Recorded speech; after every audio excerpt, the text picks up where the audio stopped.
Hi, this is Tom Blodgett from Jende, and I'm answering a question that Seth asked me on the comments before, and we're sharpening these knives up for the Cordon Bleu school, cooking school at the National Kaohsiung University of Hospitality and Tourism.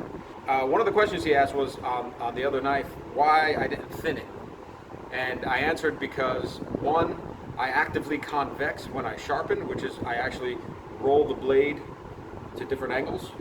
As I sharpen, I take it from a regular angle and I roll it back down, thus reducing the shoulder. The secondly is that the steel is usually X50 CRMOV 15, which is a general stainless steel used in Wusthof, Henckel, Victorinox, and everything. It's just your basic steel for steel junkies. It's soft. It's meant to be used with a sharpening steel, so it's usually not that complex. So thinning it out actually makes it foil more, and you get a less robust edge over time. Thirdly is because it's for a culinary school. These are students that generally may or may not know what level of knife skills they have, so I'm assuming 0. Generally speaking, the skill is assumed to be low, and they're learning, so it needs to be more robust than it does need to be a laser. So I'm not thinning it out because I want more geometry, which will hold up over time. Because we don't know how long it's going to be till they see the next sharpening session, which in this case could be, in many cases for schools, it's once a year or maybe once a semester or maybe even longer. It depends on them, if at all. So the fourth reason is if you take a look at this knife, if you can see, it's really thin. We got about 1.5 to 2 mils in the back, and it's really thin most of the way throughout. So thinning this out is really not as necessary until you get really further back. Like until we were back, if we were down, say, half an inch, then we might want to start thinning it more. But generally speaking, at the offset, I'm not really concerned about thinning it out, again, because I round it over on the stone, and the buffer also helps reduce that shoulder, creating a more convex edge. So I'm going to run you through what I use here, my general sharpening. Again, the Zoop Zoop, we've done a video yesterday on the repair, but this is more generic, straightforward, no repair work really. The knife, actually, from the school, they're actually very not bad condition. They're not sharp at all, very thin bevel, which is either indicative of a very high angle or it just wore down, probably both.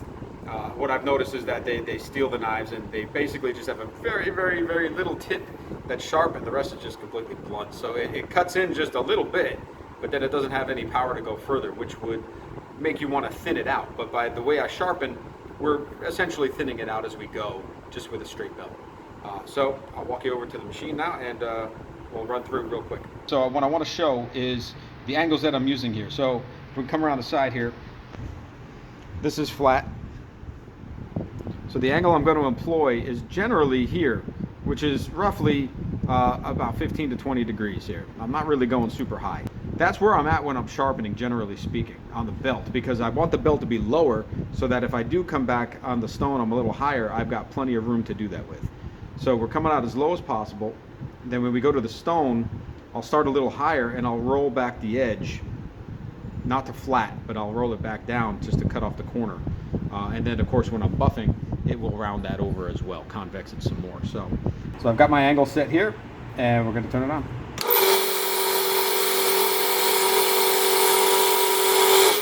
Right there. So our bevel is considerably wider now than it was, which is before we started, again, very thin here. I haven't done anything to this side yet. So this is essentially thinning it out. It's not going super thick yet. It doesn't really ever get that thick until further back, where we'd have to do actual planned thinning out. So this is thinning it out as it goes, because we're coming in at a rather low angle, and we're going to convex it ultimately. So it gives it more rigidity and stability. Again, the steel, if it's too thin, it'll foil edge. First priority is sharp and longevity, because they've got to use this for a semester or more. So next side, we'll flip it over.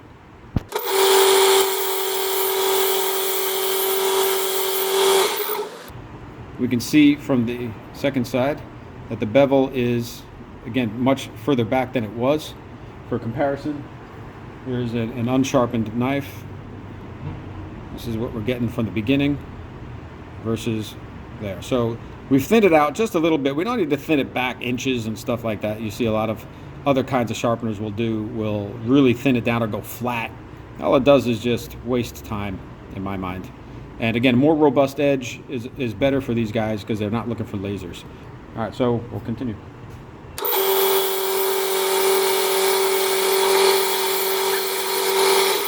All right, so I've got the bevel on both sides. So now we're going to even it all out.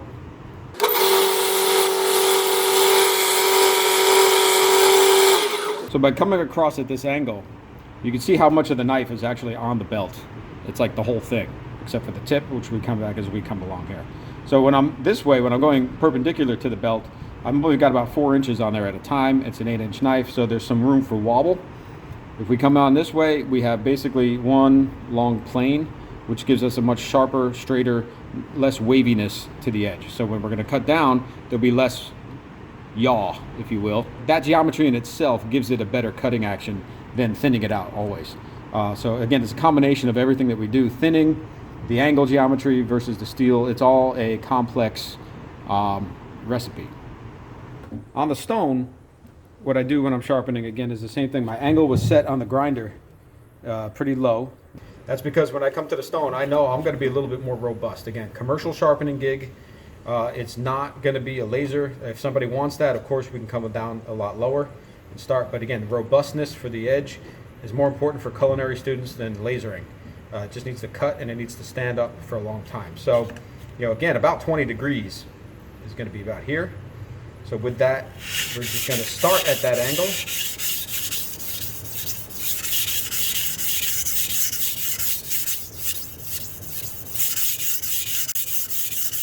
So, 20 or 30 strokes or something.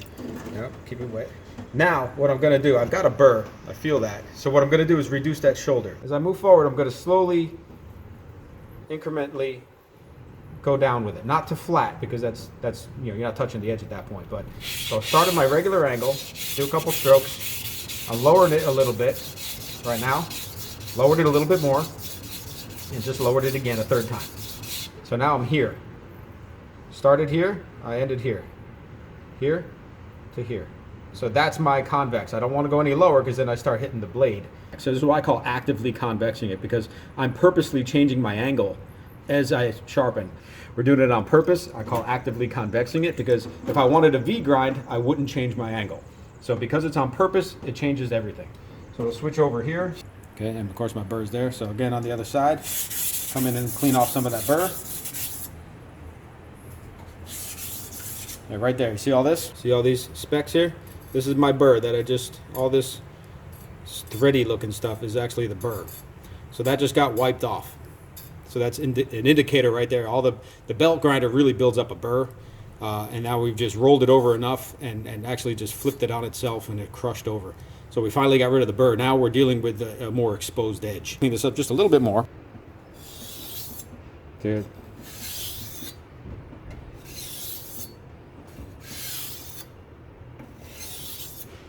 So now we're ready for the buffer.